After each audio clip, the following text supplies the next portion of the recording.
Welcome back. For this joining us right now, this is Easy Friday.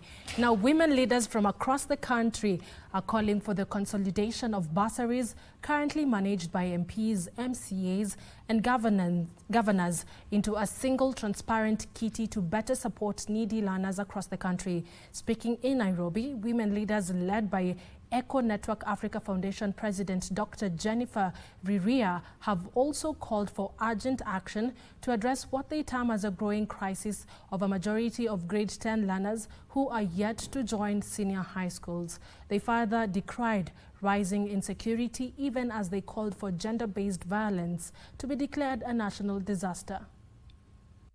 A day after Education Cabinet Secretary Julius Ogamba found himself in the receiving end from members of parliament over the implementation of grade 10 transition, women leaders led by Eco Network Africa Foundation President Dr. Jennifer Riria have expressed outrage over what they termed as increasing verbal hostility among political leaders in the country. Women of Kenya, and indeed all Kenyans, are equally appalled by the recent outburst of verbal violence by a section of legislators directed at Education Cabinet Secretary CS Ogamba and his permanent secretary PS Bitok. Bickering and shouting at each other is not only a case of ill manners, but also bad example to our children. Speaking in Nairobi, a coalition of women leaders drawn from Eco Network Africa Foundation, Africa Women Network and the Democracy Trust Fund, however, raised alarm over low transition rate from junior secondary to senior secondary, chaotic placement processes, high school fees, inadequate infrastructure and shortages of teachers, terming them a major setback to the implementation of the competency-based education. The women called for consolidation of bursaries and fixing of what they termed as a crisis in the education sector.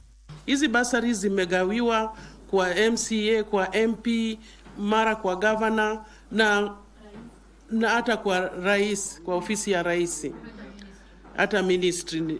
Ziko kila mahali, lakini inatushangaza kwamba hii pesa ni nyingi na watoto bado hawaendi shule. Put the bursary in one kitty. And we are saying that kitty then can be managed properly with no corruption. Additionally, they condemned recent incidents of violence, including the use of tear gas and alleged firing of bullets at worshippers in places of worship. Tunajiuliza kama kanisani kunaweza kuwa ndio kuna tupwa tear gas.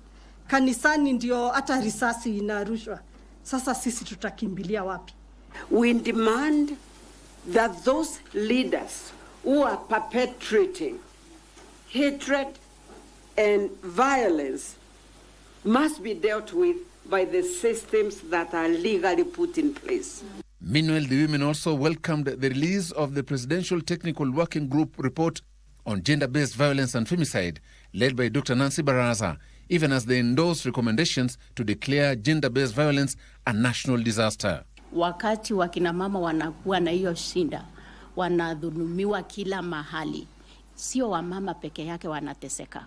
Wababa pia wanateseka. Kwa sababu hao ni wasichana wao, ni mandanda zao, wamama zao. Na ndio tunauliza His Excellency the President aamue na announce kwamba GBV is a national disaster in this country.